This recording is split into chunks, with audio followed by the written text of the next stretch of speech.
Good morning students, my self Pankaj Dwivedi.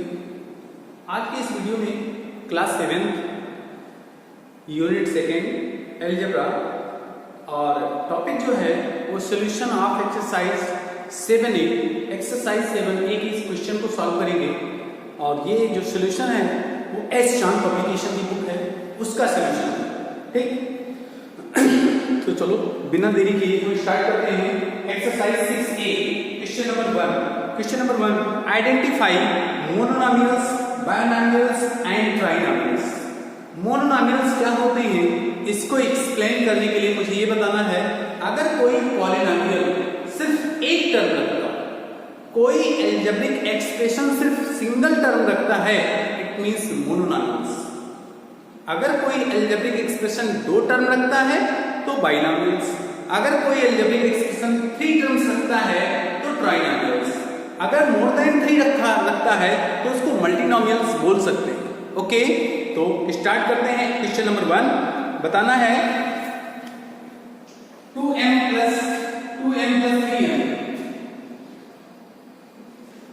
2m plus 3m अगर आपसे पूछा जाए तो एक बाइनॉमिनल्स है। क्यों बाइनॉमिनल्स है? क्योंकि 2 टर्म्स है, बिकॉज 2 टर्म्स। अगर मैं लिखूं a minus by b plus c, a minus second part में पूछूं a minus by b plus c, तो इसमें कितना ट्राइनॉमिनल्स। थर्ड पार्ट इसका और ऐसे ही लिखा हुआ है, लिखा है 7 square plus 2b square 7a square plus 2b square minus 4a। अगर मैं पूछूं इसमें कितने टर्म हैं तो single term, first term, second term, third term, इसको बोलेंगे ट्राइनॉमिनल्स। ठीक, इट मींस कोई पॉलिनॉमियल कब होगा, बाइनॉमियल कब होगा, ट्राइनॉमियल। 2/7 a स्क्वायर ये होगा मोनोनॉमिनल्स।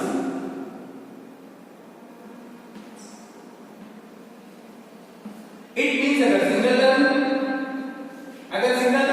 Monomials, 2 terms binomials, 3 terms trinomials, 4 terms more than 4 terms हो सकते हैं। तो अगर 1 टर्म है किसी पॉलिनॉमियल में, किसी अलजेब्रिक एक्सप्रेशन में सिंगल टर्म है मोनोमियल्स, 2 टर्म है बाइनॉमियल्स, 3 टर्म्स है trinomials. Okay, question number 2, the coefficient of x, coefficient of x x के साथ क्या मल्टीप्लाई हुआ है 2। कभी भी कोएफिशिएंट मींस पूछता है तो इसका मतलब होता है उसके साथ क्या मल्टीप्लाई हुआ है। जो मल्टीपल लिखा होता है वही कोएफिशिएंट होता है। इसमें से मैं पूछूं कोएफिशिएंट ऑफ x तो क्या होगा, बोलो -2, क्योंकि x के साथ यही तो मल्टीप्लाई हुआ है। मैं लिखूंगा coefficient of x is equal to -2। अगर इसमें से कोएफिशिएंट पूछा है तो x को छोड़ दो, x का कोएफिशिएंट पूछ रहा है तो x को छोड़ देने पर ये बचा, तो therefore coefficient of x is equal to यहां 3y², इसका मतलब 3y²। अगर मैं पूछूं यहां पर x का कोएफिशिएंट क्या है तो ये और ये, तो हम लिखेंगे coefficient of x is equal to -1/3 और p। कोएफिशिएंट मींस होता है मल्टीपल। जिसका कोएफिशिएंट पूछा जाए वो किसके साथ मल्टीप्लाई हुआ है वही answer.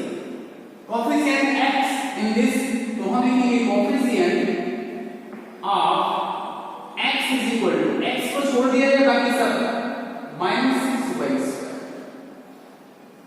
Coefficient of xy in this, इसमें से xy का कोएफिशिएंट, तो xy का कोएफिशिएंट क्या होगा -4, तो हम लिखेंगे coefficient of xy is equal to -4z। इसमें से पूछ रहा है x² y का कोएफिशिएंट, तो x² y का कोएफिशिएंट, इसका कोएफिशिएंट पूछ रहा है, हम लिखूंगा coefficient of x² y is equal to, तो इसको छोड़ने के बाद क्या बचा -4/9 a, तो -4/9 और अब मैं पूछ रहा हूं coefficient of z in this, तो z को छोड़ दिया जाए तो बचा क्या -1, तो हम लिखेंगे coefficient of z is equal to -1। किसी भी चीज का कोएफिशिएंट किसी एक्सप्रेशन में अगर आपसे कोफिशिएंट पूछ रहा है तो कोफिशिएंट मींस मल्टीपल, वो जिसके साथ मल्टीप्लाई हुआ है वही उसका कोफिशिएंट हो जाएगा। ठीक, okay. Like terms in each of the following, इन सभी में लाइक टर्म बताने हैं। लाइक टर्म का मतलब होता है अगर किसी एल्जेब्रिक एक्सप्रेशन में, ध्यानपूर्वक सुने, अगर किसी एल्जेब्रिक एक्सप्रेशन में वेरिएबल और उसका पावर इक्वल हो, वेरिएबल सेम हो और उसका पावर सेम हो, ऐसे एक्सप्रेशन को लाइक एक्सप्रेशन या लाइक टर्म बोलते हैं। If variable and their power are same in any algebraic expression, if variable and their power are same, then we say that the given expression is like term. Okay, तो मैं first term में कहूंगा, यहां पर देखा जाए ये तो आपका a स्क्वायर लिखा है, ये b स्क्वायर की, ये a स्क्वायर की, ये c स्क्वायर की, तो ये और ये क्या हो गया, लाइक टर्म। रीजन क्या है, देखो वेरिएबल a, पावर 2, इसका मतलब लाइक टर्म से क्या हो गए। अगर आपसे पूछा जाए लाइक टर्म्स कौन कौन है, एक a स्क्वायर और एक 2a स्क्वायर। अगर लाइक टर्म होगा तभी उसको आप ऐड और सब्ट्रैक्ट कर पाओगे। अगर वेरिएबल लाइक टर्म्स है तो उसको हम ऐड और सब्ट्रैक्ट कर पाएंगे, अदरवाइज उसको ऐड और सब्ट्रैक्ट नहीं कर। अब यहां पर देख रहे हैं एक्स वाई इसमें है, कहीं एक्स वाई और लिखा है इसमें नहीं लिख रहा है, वाई जेड यहां है और वाई जेड यहां लिख रहा है, तो ये और ये लाइक टर्म हो।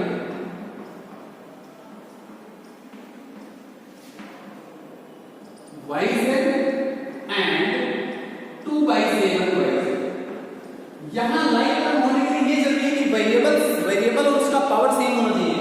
यहां भी yz है, यहां भी yz है, y की पावर 1, y की पावर 1, z की पावर 1, z की पावर। अब देखो यहां xy है तो यहां सिर्फ x है, y नहीं है, इसलिए ये दोनों लाइक टर्म नहीं है। अब लास्ट में आ जाते हैं, लिखा है abc, तो सब में दिखाई देता है, इसमें भी abc, इसमें भी abc, इसमें भी abc, इसमें भी abc, इसमें भी abc, इसमें भी abc। बट अगर लाइक टर्म पहचान करना है तो पावर देखा जाए, abc तो सब में है बट यहाँ b की पावर 2 है और ca है, b का पावर 2 यहाँ तो है बट ca है। चलो ठीक, ये वाला लाइक टर्म हो गया, b power 2, b power 2, a power 1, a power 1, c power 1, c power 1, this and this like term. क्या और भी कोई लाइक टर्म है b स्क्वायर रूट में दिखाई पड़ता है? यस, ये वाला। तो दिस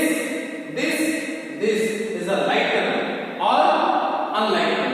तो लाइक टर्म क्या होंगे, लाइक टर्म कौन कौन, एक तो c a b स्क्वायर, एक हो गया, दूसरा b स्क्वायर ac और थर्ड वाला है ac b स्क्वायर। तो these are like terms. Like terms होने के लिए कंपलसरी क्या है, इफ वेरिएबल और देयर उसका पावर सेम, अगर वेरिएबल उसका पावर सेम हो तो उसे हम लाइक टर्म कहते हैं। अब यहां आते हैं identify following, identify polynomial from the given algebraic expression. पहली बात तो मुझे ये बताना है कि पॉलिनोमियल है कि पॉलिनोमियल नहीं है। सभी एल्जेब्रिक एक्सप्रेशन पॉलिनोमियल नहीं होते हैं। All the algebraic expression may not be a polynomial, नहीं हो सकते। रीजन क्या है, पॉलिनोमियल होने के लिए कंपलसरी क्या है, हमने बहुत नेसेसिटी कंडीशन क्या बताया था कि वेरिएबल का पावर नॉन नेगेटिव इंटीजर होना चाहिए। If variable power is non negative integer then we say that the algebraic expression is polynomial। Polynomial होने के लिए वेरिएबल का पावर या तो 0 हो या तो पॉजिटिव इंटीजर हो, नेगेटिव नहीं चलेगा। तो मैं देखूंगा यहाँ x की पावर 2 है, यहाँ x की पावर 2 है और कहीं ये दिखाई नहीं देता तो 2 पॉजिटिव इंटीजर है, तो yes it is a polynomial, yes it is a polynomial.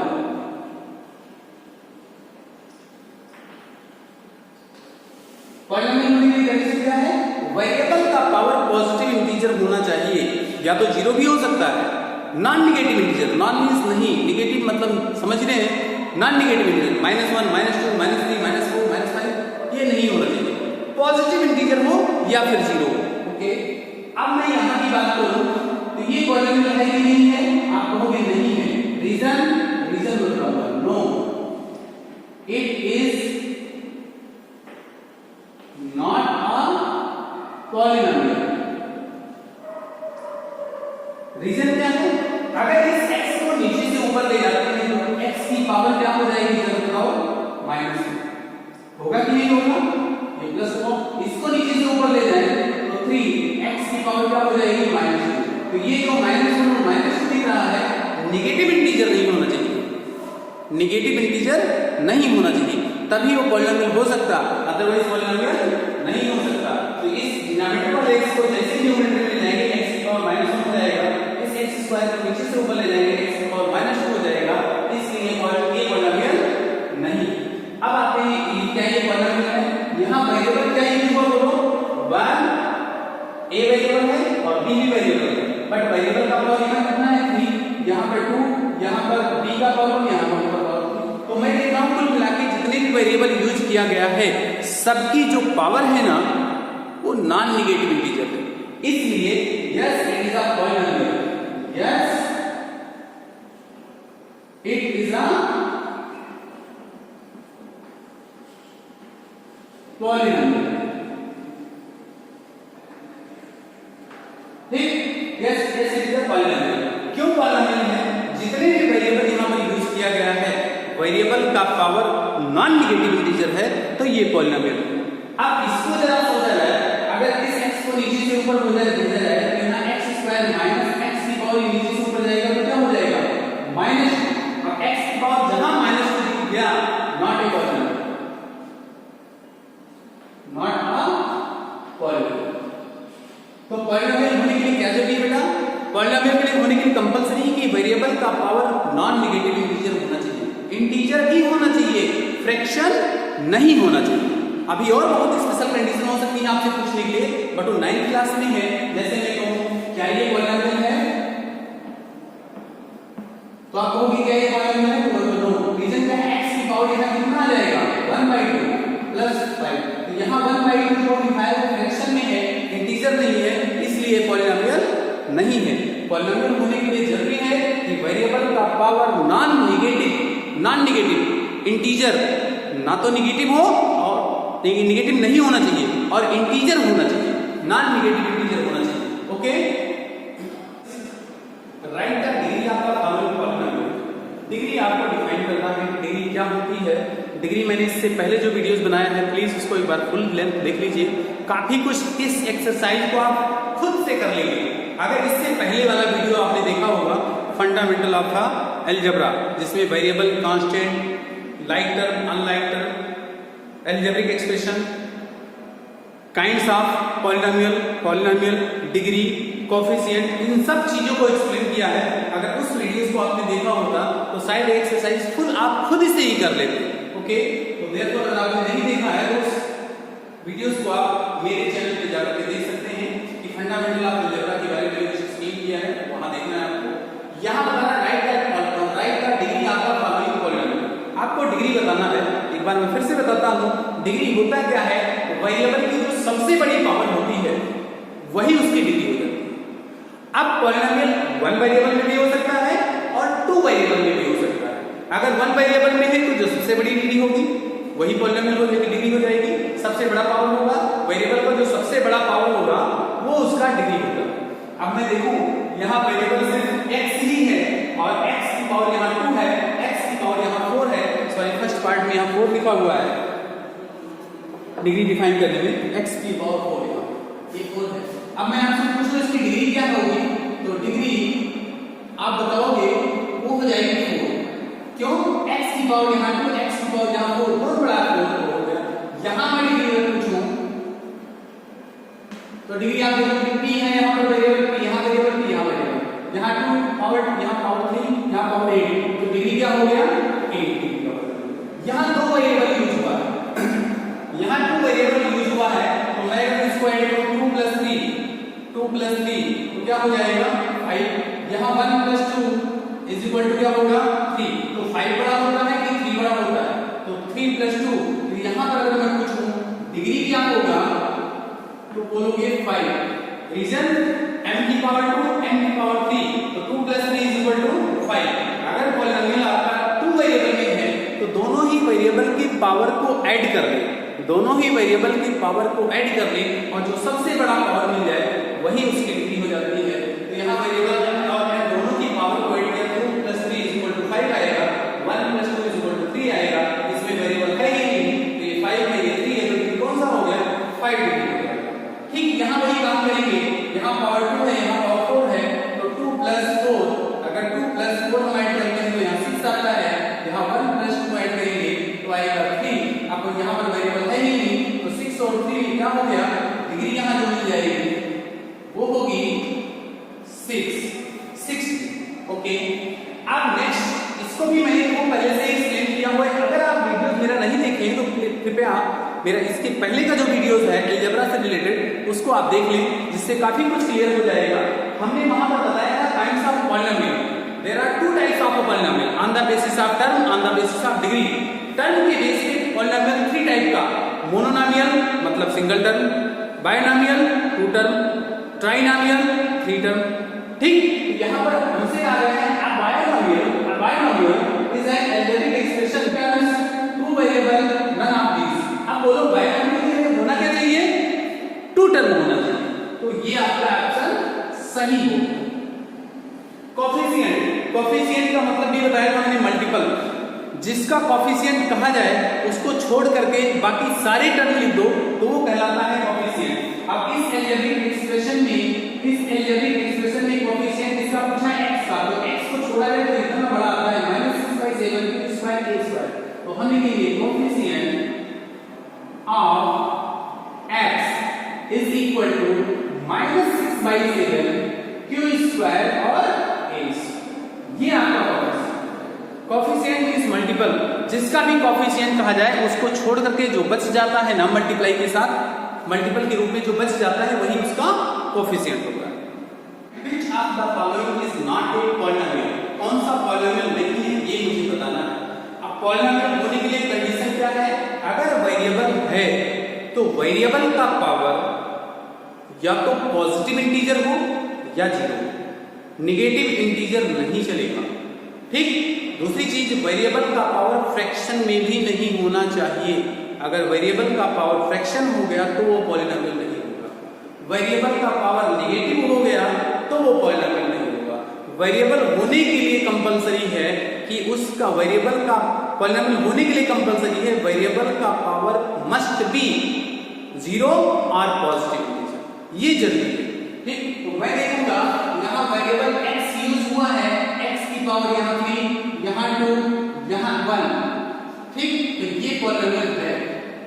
मैं यहाँ देखूं वेरिएबल a का पावर 2 है, यहाँ a की पावर 1 है, यहाँ b का पावर 1 है और यहाँ b की पावर 2 है, तो ये वेरिएबल ये पॉलिनोमियल है क्योंकि कहीं भी पावर नेगेटिव नहीं दिख रहा है। ठीक, अब यहाँ पर मैं देखूं तो ये पावर नहीं है, बट ये नीचे से जो ऊपर जाएगा तो हो जाएगा a की पावर -3 और यही जो नीचे से ऊपर जाएगा -3 बता देगा, वही पॉलिनोमियल नहीं बनने देगा। माइनस इसको नीचे से ऊपर जाएगा x की पावर -2 और प्लस 1, तो एक तो ये और एक ये, इसलिए नॉट ए पॉलिनोमियल, ये पॉलिनोमियल नहीं। अब यहाँ पर आ जाते हैं, ये पॉलिनोमियल है कि नहीं है। मैं देखूं यहाँ x की पावर 3, y की पावर 3, z की पावर 3, 1 2 3, तो yes it is a polynomial. तो ये पॉलिनोमियल है, ये पॉलिनोमियल है, ये पॉलिनोमियल है, ये पॉलिनोमियल नहीं है। क्यों नहीं है, कोई भी वेरिएबल अगर डिनोमिनेटर से न्यूमरेटर में ले जाते हैं तो उस पावर अगर पॉजिटिव है तो नेगेटिव हो जाता है। अब यहाँ बताना है which of the following is a pair of like term। Like term के लिए मैंने बोला है कि वेरिएबल और उसका पावर इक्वल होना चाहिए, वेरिएबल सेम होना चाहिए, जो वेरिएबल इसमें है वही उसमें होना चाहिए, जो वेरिएबल का पावर यहाँ है वही वेरिएबल का पावर वहां हो, तो उसको बोलते हैं लाइक टर्म्स। यहाँ देखिए वेरिएबल x y है, यहाँ केवल y है, तो ये लाइक टर्म्स नहीं है। अब यहाँ देखा जाए एक यहाँ भी है, एक यहाँ भी है, एक की पावर यहाँ 2 है, यहाँ एक की पावर यहाँ एक की पावर 1 है, यहाँ पावर 2 है, तो इसलिए लाइक टर्म्स नहीं है। अब यहाँ आ जाओ p q इसमें भी है, p q इसमें भी है, यहाँ p की पावर 1, यहाँ भी p की पावर 1, q की पावर 3, q की पावर 3, इसका मतलब ये लाइक टर्म्स है। This is a like term. Coefficient से नहीं लेना देना है, कोएफिशिएंट यहाँ 16 है, कोएफिशिएंट यहाँ 24 है, कोएफिशिएंट से नहीं लेना देना है, मुझे सिर्फ वेरिएबल देखना है और वेरिएबल का पावर देखना है।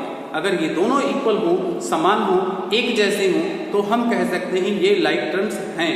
Okay, this is the like terms. But ये दोनों लाइक टर्म्स नहीं है, यहाँ देखिए x और यहाँ देखिए y, ये लाइक टर्म्स नहीं है।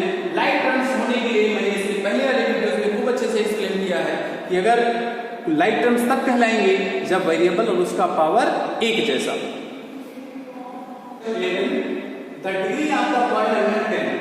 अब 10 की डिग्री क्या होगी?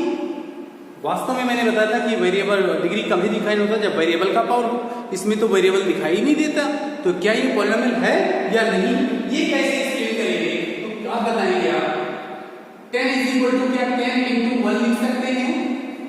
बोलो, क्या 10 को 1 से मल्टीप्लाई करें तो वैल्यू चेंज होती है? तो आपका जवाब होगा सर नहीं। तो फिर 10 के प्लेस पे तो 10 ही रखो और मल्टीप्लाई करो, जहां 1 लिखा है वहां x की पावर 0 लिखो, इसका मतलब 10x की पावर 0। अब बताओ कितने डिग्री का पॉलिनोमियल हो गया? मैंने कहा 10, क्या 10 को 10 लिख सकते हैं? 1 के प्लेस पे हमने बताया था एक्सपोनेंट चैप्टर में किसी का पावर अगर 0 हो तो उसकी वैल्यू 1 होती है, तो जहां पर 1 था वहां x टू द पावर 0 लगा दिया। अब ये हो गया 10x टू द पावर 0, इसका मतलब यहां डिग्री क्या हो गई बोलो? डिग्री यहां हो गई 0। और ऐसे पॉलिनोमियल को कहते हैं कांस्टेंट पॉलिनोमियल। कांस्टेंट पॉलिनोमियल, ये इसके पहले वाले वीडियोस में मैंने एक्सप्लेन किया है। ठीक, अब match the entries in column A with column B. Column A को कॉलम बी से मैच करना है। यहां लिखा है 3, तो मैं देखूं तो यहां 1 2 3 टर्म्स इसमें है। यहां एक ट्राइनोमियल है, ट्राइनोमियल मींस इसमें 3 टर्म है, 1 2 3 1 2 3 1 2 3 4, इसमें 4 टर्म्स है। अब कंफर्म नहीं हो रहा है? यहां डिग्री 1 किसे कहते हैं? जब वेरिएबल का पावर 1 हो। तो मैं देख रहा हूं कि यहां डिग्री जो 1 लिखा है वो कहां से जा रहा है? 25x, x की पावर यहां 1 दिख रही है, ये आपका इससे होगा। ठीक, ये पॉलिनोमियल x की पावर 2, ठीक, y की पावर 2, ठीक, x y है उसका भी पावर पॉजिटिव। तो जितने भी वेरिएबल यहां दिखाई देते हैं सबकी पावर पॉजिटिव इंटीजर है, इसलिए ये एक पॉलिनोमियल होगा। ठीक, अब बचा लाइक और अनलाइक टर्म्स। लाइक टर्म्स किसे कहते हैं? जिसमें वेरिएबल और उसका पावर सेम हो। मैं देखो x y z इसमें भी है, x y z इसमें भी है, x की पावर यहां 1, x की पावर 1, y का पावर 2, y का पावर 1, इसका मतलब ये लाइक टर्म्स नहीं है। जो लाइक नहीं है तो क्या है? Unlike terms. ठीक, अब यहां देख रहे हैं x y z वेरिएबल और उसका पावर सेम है, इसलिए क्या हो गया? इसलिए हो गया लाइक टर्म्स। अब बचा क्या? मैच तो हो गया। अब एक बचा, ये 1 2 3 टर्म्स है, इसलिए इसको बोलेंगे trinomials. Yes, question number 13। If 1 2 3 4 vertical lines, 3 horizontal lines and 1 square is equal to 4x square plus 3y square plus z, then find the value of 4 horizontal line, 3 boxes plus 1 vertical line की value मुझे find करना है। तो आप लिखेंगे since 4 vertical lines plus 3 horizontal lines plus 1 box is equal to 4x square plus 3y square plus z, equating on both side. दोनों side में हम इक्वेट करते हैं। देखो यहां पर 4 वर्टिकल लाइन है, यहां 4x स्क्वायर लिखा है, इसका मतलब एक वर्टिकल लाइन 1x स्क्वायर के बराबर हो गया। देयरफॉर वी फाइंड एक वर्टिकल लाइन को मैं क्या बोलूंगा? x square. और जो हॉरिजॉन्टल लाइन है यहां 3y स्क्वायर है, 3 हॉरिजॉन्टल लाइन है, इसका मतलब एक लाइन को मैं बोलूंगा y स्क्वायर। और एक बॉक्स को है, एक बॉक्स से स्क्वायर है तो एक जगह यहां पर 1 box is equal to z मिल गया। ठीक, अब इसकी वैल्यू 4 हॉरिजॉन्टल लाइन का मतलब इसकी value 1 2 3 4 plus 3 box plus 1 vertical line. अब वो हॉरिजॉन्टल लाइन क्या है? y square. कितना हॉरिजॉन्टल लाइन है? 4, तो ये हो जाएगा 4y स्क्वायर। ठीक, बॉक्स कितने हैं? 3, एक बॉक्स मींस z, तो 3 बॉक्स मींस 3z। एक वर्टिकल लाइन है, एक वर्टिकल लाइन और एक सिंगल वर्टिकल लाइन है एक्स स्क्वायर, ये हो जाएगा एक्स स्क्वायर इस तरह से। ये एक्सरसाइज पूरा फिनिश हुआ। एक बार मैं फिर से बताऊं, इस साइड को इससे कंपेयर करो, इसको इससे कंपेयर करें। यहाँ 4 वर्टिकल लाइन है, यहाँ 4x स्क्वायर, इसका मतलब एक वर्टिकल लाइन x स्क्वायर के इक्वल हो गया। प्लस करना है, प्लस यहाँ भी 3 हॉरिजॉन्टल लाइन, तो यहाँ 3y स्क्वायर, इट मींस एक horizontal line is equal to y square. ठीक, अब यहाँ एक स्क्वायर है, सिंगल स्क्वायर है, यहाँ सिंगल z, 1z लिखा है, इसका z box is equal to z हो गया, या स्क्वायर